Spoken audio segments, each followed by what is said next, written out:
एक ट्वीट और करियर खत्म। गुलकारा मीशा शफी पर इल्जाम क्या है, तो उनको जुर्माना क्यों हुआ?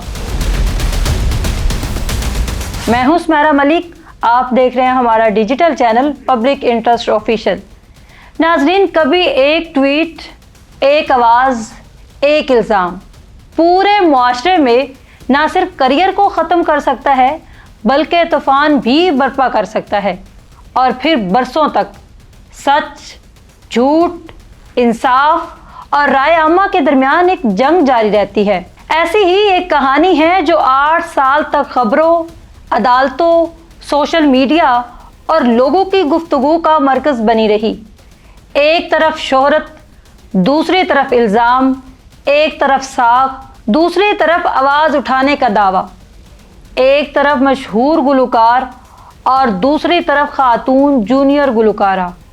और अब जब अदालत का फैसला आ चुका है तो बहस ख़त्म नहीं हो रही बल्कि एक नए रुख पर आ गई है।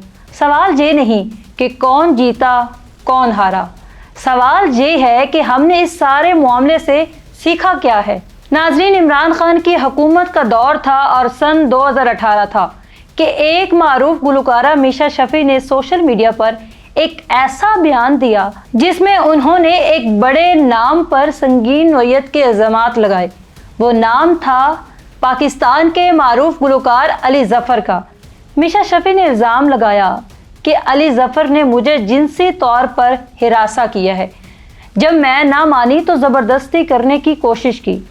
बस इस इल्ज़ाम के बाद तो जैसे पूरा मुल्क 2 हिस्सों में तकसीम हो गया। कुछ लोग इस आवाज़ को हिम्मत और बहादुरी करार दे रहे थे, जबकि कुछ इसे शोहरत हासिल करने का एक सस्ता तरीन तरीका समझ रहे थे। सोशल मीडिया पर तूफान आ गया, टीवी चैनल्स पर बहसें हुई और हर शख्स खुद को जज समझकर फैसला सुनाने लगा। नाजरीन, चलते चलाते मामला फिर अदालत तक जा पहुंचा, जहां जज्बात नहीं बल्कि शवाहिद बोलते हैं। 8 साल, जी हाँ, पूरे 8 साल तक ये केस चलता रहा।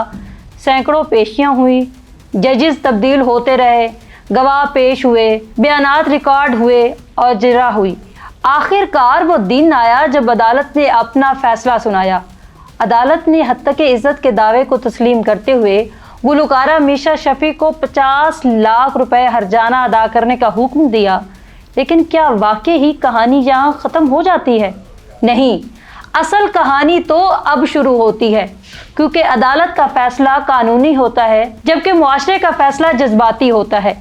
आज सोशल मीडिया पर एक नई लहर चल रही है, जहां कुछ लोग इस फैसले को सच की जीत करार दे रहे हैं, जबकि कुछ इसे एक ऐसे निज़ाम की अलामत कह रहे हैं जहां आवाज़ उठाना आसान नहीं।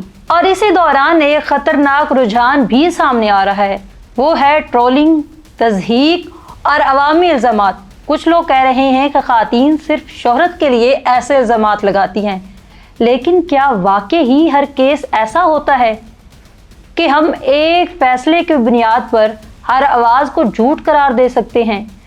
ये वो सवाल है जिस पर रुक कर सोचने की ज़रूरत है, क्योंकि अगर एक झूठ सच को कमज़ोर करता है तो एक सच को झूठ कह देना भी इंसाफ के साथ ज़्यादती है। हकीकत ये है कि हरासानी एक संजीदा मसला है जो दुनिया भर में मौजूद है, और इसके खिलाफ आवाज़ उठाना ना सिर्फ हक है बल्कि ज़रूरत भी है। लेकिन इसके साथ साथ ये भी इतना ही ज़रूरी है कि इल्ज़ामात ज़िम्मेदारी के साथ लगाए जाएं, क्योंकि हर इल्ज़ाम किसी की ज़िंदगी, करियर और इज़्ज़त पर असरअंदाज होता है।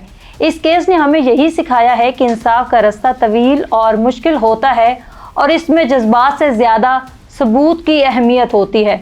हमें बतौर मुआशरा ये सीखना होगा, ना तो हम आंखें बंद करके हर इल्ज़ाम को सच मान ले और ना ही हर आवाज़ को झूठ करार देकर इसे खामोश करवा दें। हमें तवाज़ुन पैदा करना होगा, शऊर पैदा करना होगा और सबसे बढ़कर इंसाफ पर यकीन रखना होगा, क्योंकि अगर हमने हर खातून की आवाज़ को शक की नज़र से देखना शुरू कर दिया तो वो लोग भी खामोश हो जाएंगे जिनके साथ वाकई ही ज़्यादती होती है। और अगर हमने बग़ैर सबूत के हर इल्ज़ाम को सच मान लिया तो बेगुनाह लोगों की ज़िंदगियां तबाह भी हो सकती हैं। आज जब ये केस अपने मंतकी अंजाम को पहुंच चुका है तो हमें ट्रोलिंग और नफरत के बजाय संजीदगी, समझदारी اور ذمہ داری کا مظاہرہ کرنا چاہیے، کیونکہ ایک مہذب معاشرہ وہی ہوتا ہے جو جذبات سے نہیں، انصاف اور شعور سے فیصلہ کرتا ہے۔ اور شاید یہی وہ لمحہ ہے جہاں ہمیں خود سے یہ سوال کرنا چاہیے کہ ہم صرف تماشائی ہیں یا ایک بہتر معاشرہ۔ ناظرین، آپ کو کیا لگتا ہے کہ علی ظفر کیا واقعی ہی قصوروار ہیں یا نہیں؟ ہمیں کمنٹ سیکشن میں اپنی قیمتی رائے کا اظہار ضرور کیجیے گا۔ اگر آپ کو یہ ویڈیو پسند آئے تو اس ویڈیو کو لائک اور ہمارے چینل کو سبسکرائب کر دیں۔